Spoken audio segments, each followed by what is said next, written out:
It's been about 2 months since I bought the Tesla Model Y, and here are 20 some odd things that I wish I had known before I bought it. It's gonna be a bit of a long one, but if you're in the market to buy a Tesla, please stick around. I'm giving you all the details. This is not a video about specs or tire sizes or engine measurements. This is just my own personal thoughts and feelings. I came from driving an Audi Q3. It is a very great car. It's one of my favorite cars of all time. We decided that we wanted to try the Tesla out, not only because we heard such great things about all of the technology offerings that they have, but we also were looking to transition into an electric vehicle. And at the time, Audi's electric vehicle, you couldn't buy it anywhere. And Tesla was one of the few cars that were available for us to purchase when we were making the switch. It's not an easy choice to make financially, but we thought we're gonna make the EV move. Tesla has been doing it like the longest in the game. We thought it would be the perfect fit for us. We do love the car, but there are some things that I'm not super crazy about and maybe was a little surprised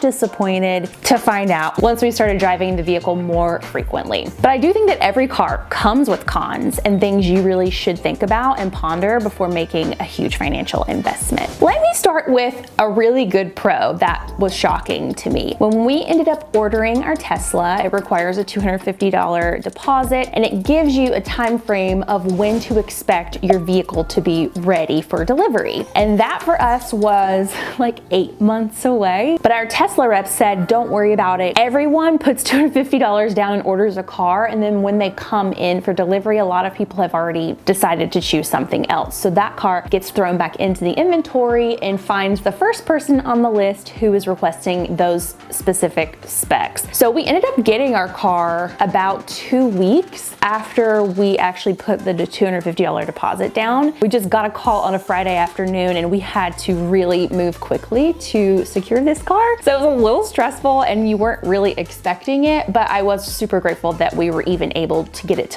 delivered to us in such a short time. Okay, I'm gonna move into one thing that really is like one of my least favorite things about the car. It really is a safety concern and in my opinion, a really dangerous issue that I hope Tesla fixes. Matt and I had done a lot of research on complaints of the Tesla, and one that we kept seeing pop up on blogs was the phantom braking that happens when you use Tesla's autopilot feature, which is basically their cruise control feature. And we thought, oh, maybe it's just a few bad cars, but you guys, it happens with our car, and it's not only is it frustrating that Tesla can't figure out how to get that right, but it's also really scary because when you put your car in cruise control, I'm saying that because I'm assuming you don't drive a Tesla, but when you put it in the autopilot or cruise control, you're on a freeway, you take your foot off the pedal, you know, you're enjoying your podcast, and then all of a sudden your car slams on brakes and you almost lose control of the wheel a little bit. The car sensors are sensing that another car around you is actually colliding with you. And so to keep you safe, your car slows down severely to avoid an accident. So in its nature, it's a safety feature that's supposed to help you, but it's very, very dangerous, especially when you're on a freeway and let's say you're in the lane closest to one of those freeway barriers, and out in LA, our roads curve pretty sharply. And my car sometimes thinks that one of those road barriers when I'm turning the curve is a car coming towards me. And so my car slams on brakes. And if someone is tailing me really closely, it would for sure cause a collision, which could be really dangerous when you are up against a cement wall or on top of like a bridge, a highway on a bridge. I'm like sweating even thinking about it. But it renders that feature useless. And I bought the vehicle because I'm going to be taking very long road trips, like out to the desert, and I can't even use that feature. So when you pay $70,000 for a car, you just expect some of the basic features to work properly and also not put you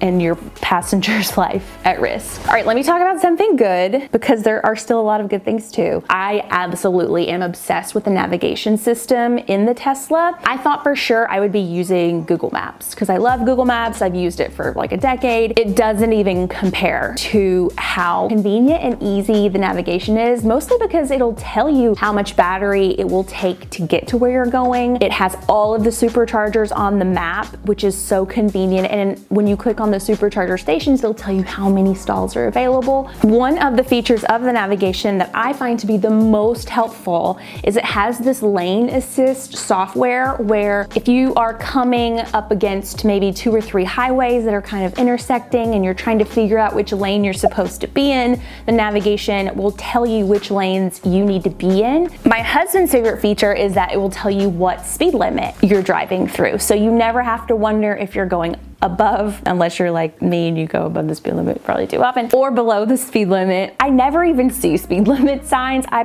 have a theory that Los Angeles doesn't have them. So it is kind of nice to have an idea of what speed you're supposed to be driving. Let's talk about superchargers for a second. Tesla's supercharger network is pretty robust, at least in California. I feel like I'm never stressed that I won't be able to charge my car on a road trip. I will say that because Tesla has become so popular, every time I go to a supercharger, it usually requires a wait, and there are a lot of Teslas circling around trying to find an open slot, and then you will find sometimes that the superchargers are not working, which is really frustrating. Let me talk about another bad thing that is really a personal thing that I can't stand, and that is that the Tesla does not come with a key. I'm sure you already know that. Technically, I guess it does come with a key. They give you a little card, like if you're in corporate America and you need access to the shared bathroom, like a little lanyard card, but you're supposed to connect your car to your phone, and then your phone acts as a key to get into your car, turn your car on, and drive it. The problem is that I have major connectivity issues with my phone to my car, meaning my phone is connected to my car. I can see it connected to the Bluetooth. It plays music from my phone, but my car doesn't recognize it as a key. Finally just got into my car. I just approached it. I actually even had the app open this time on my phone and was manually trying to open it just on the app, and I'd click it to unlock it and it would just load. It would never work. Had I not had my card on me, I would be screwed. The beauty of having it connected to your phone is that as you approach your car, it just unlocks for you. When that feature does not work and you are a woman parked in maybe a questionable area in, let's say, downtown Los Angeles, and you approach your car and your key on your phone isn't working, and you're spending a lot of time looking at your phone trying to figure out why the app isn't working, and then you spend time digging for your key card because that's your only next option to get into your car, a lot of things could happen to you. And I'm saying that because I have had a lot of terrible experiences. I've had people running and chasing me to my car, and in moments like that, I don't have time to troubleshoot why my phone isn't connecting to my car properly. I don't know why Tesla doesn't offer a key fob with your purchase of the vehicle. You can order one, but it was back ordered for months. I did just order it. It's $200, but I do think that should just come standard. And I don't know why we have cards. I still don't understand that one. Oh, with the card, you also can get a little car keychain to attach it to your keys to kind of make it act like a key. But then your keys are all clunky and weird. So I would just order the key fob. Speaking of accessories, I have found that there are some great accessories that Tesla offers direct from their website, but I've also found some really good accessories on Amazon that I think are way cheaper and just as nice as some of the Tesla accessories.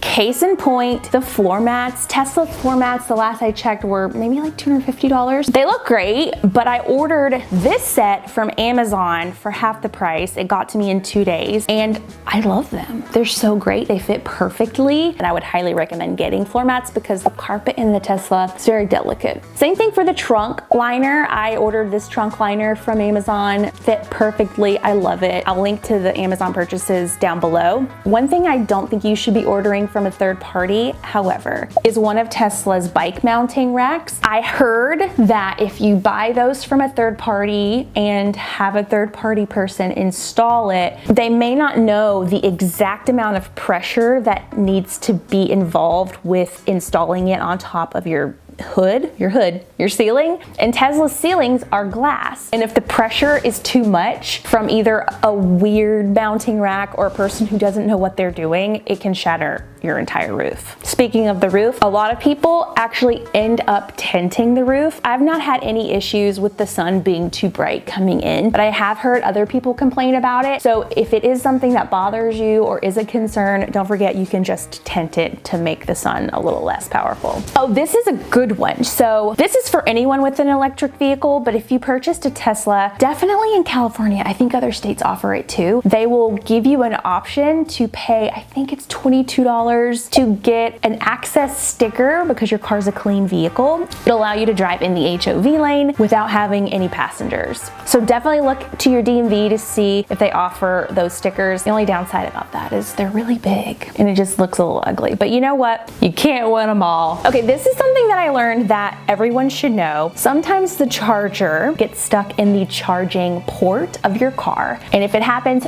don't freak out. If you go in your trunk right behind the charging port, there's a little like rope or string latch that if you pull it and pull out your charger simultaneously, it will release it. Another thing you should know about buying a Tesla is that electricians have now caught on to the fact that you're gonna call them and want them to install a Tesla charger at your house. And instead of charging you what they used to charge you, they now charge you so much money to put a Tesla charger in. Someone, I think, quoted me $2,000. And there are videos online that you can look up that can teach you how to DIY it. It does look like you need to have a little bit of experience in order to do that, but definitely shop around before you just pay someone thousands of dollars, because you might find someone who'll do it for a little bit cheaper. Also with Tesla, there are 3 different types of chargers. No one really explained this to me. You have your regular outlet charger that comes standard with the car. You plug it into any old outlet anywhere. It charges your car at like 4 miles an hour. It is so slow. So obviously, as a long-term solution, you probably are going to want something that charges your car a little faster. Otherwise, you're going to be spending a lot of time and money at superchargers. So your next 2 options are to buy the super bougie looking like futuristic Tesla charger, or you can get an adapter piece. Tesla has them on their website for like 45 bucks, and have an electrician install what they call a 220 volt or amp, I think it's amp, outlet, which is kind of like the same outlet that you use for washing machines and dryers and stuff. That version is way cheaper. I think you save like several $100s doing it that way, and it charges at almost the exact same speed. So again, if you're trying to save a few $100, I would just do that. We have that at our desert house. That's how I charge when I get out there, and within like 4 or 5 hours, my car is all charged up and ready to go. So let's talk about the paint quality. There have been rumors that Tesla's paint quality is not that great. It's seemingly a little sensitive, which I totally relate to. I'm also a little sensitive. I cry at like Love is Blind and 90 Day Fiancé. So I have heard people wanting to kind of coat their cars with something called a paint protection film. I have a girlfriend, another YouTuber, she sent her car through like one of those car washes, and her car came out with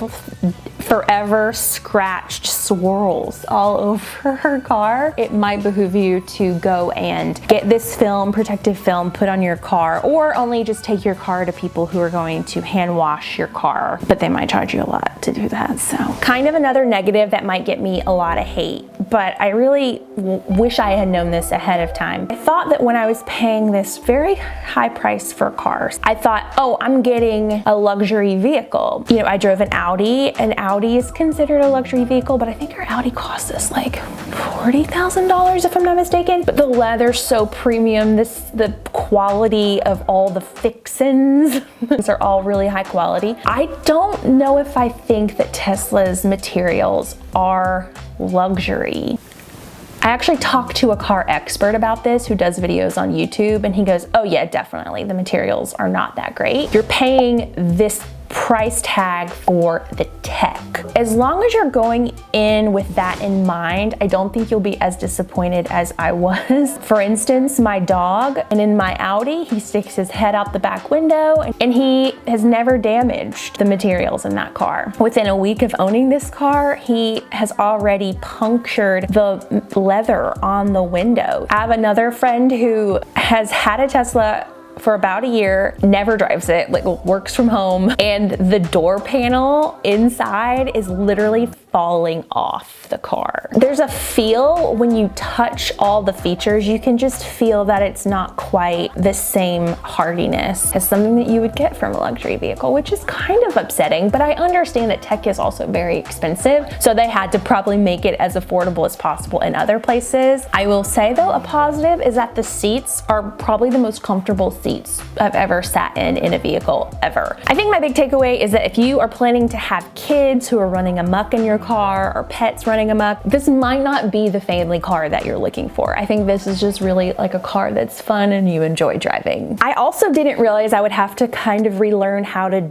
drive, because the way that car drives is very different than the way a gas car drives. Tesla has this regenerative braking, which is supposed to help you save on battery, which means when you put your foot on the gas, in order to stop in a gas car, you just hit the brake, right? It's kind of like this. But in Tesla, if you want to brake, you just lift your foot off and it automatically brakes for you, which at first feels so awkward, so weird, but once you get used to it, it is so awesome and it's so much more comfortable to drive. And I feel like I have more control. I have more ability to brake and accelerate more quickly. I will say pet mode, huge perk. If you have pets and you leave them in your car often to go grab a prescription or something, it's really super handy and your screen will tell you the owner will be right back. It's really cute. Another thing I don't love is that the rear window in the Y is so small. It's so tiny. It's so hard to see out. I knew that was going to be something I didn't love and I thought I'd get used to it, but I still haven't gotten used to it yet. Something else, I had no idea that Tesla offers their own insurance, which I think was pretty comparable to what we were paying with our State Farm car insurance. I think the quote was very, very similar. So we just stayed with State Farm because we have all of our insurance with State Farm. But if your insurance is through the roof because it's a Tesla, and Teslas are kind of expensive to fix, so sometimes they hike your rates, you may want to check with Tesla's insurance to see what their rates are because they do offer it. Going back to Sentry mode is such a cool option. However, when you use Sentry mode, you should know it is going to be using your battery life, and you will see the headlights on the car flicker for as long as it's in Sentry mode. Like Matt and I would see it flicker on our cameras and it will alert our security camera that someone was outside, but it really was just the lights flickering on and off. So just keep in mind, if you want to save energy and save your battery, turn it off. But if you are in a place where you've parked it in kind of like a bad part of town, make sure to keep it on because it is an awesome feature. And a girlfriend of mine caught someone's license plate who hit her car, so it's worth it. The air conditioning is great, but it sounds so loud. I can't get over it. Okay, I think you'll probably be able to hear it when I have music playing.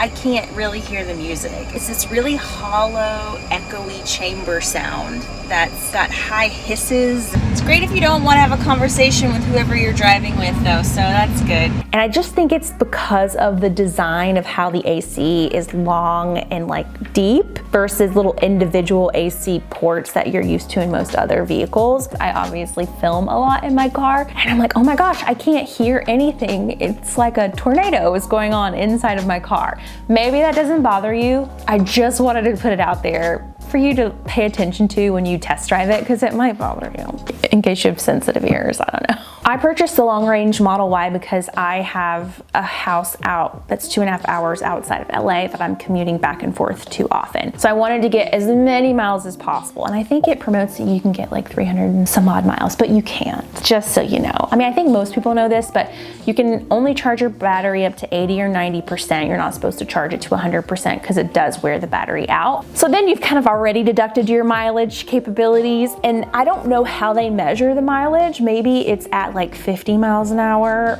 or something. But I find if you're using seat warmers and if you've got your AC on, and if, yes, I have seat warmers and the AC at the same time. And if you have your music on and you're using navigation, I think all of that starts to stress your battery, and a mile isn't really necessarily a mile. So if you're getting it thinking, oh, this is gonna get me 300 miles, it's just not. Tesla is one of of the safest vehicles that you can drive. I did read a couple of articles about some fires that have happened when people have gotten into Tesla car accidents. It's kind of that mentality of, you know, when you go on a plane and they make you take batteries out of certain gadgets and gizmos because things can just combust. People are worried that because there is a massive battery in your car, upon collision, it can explode.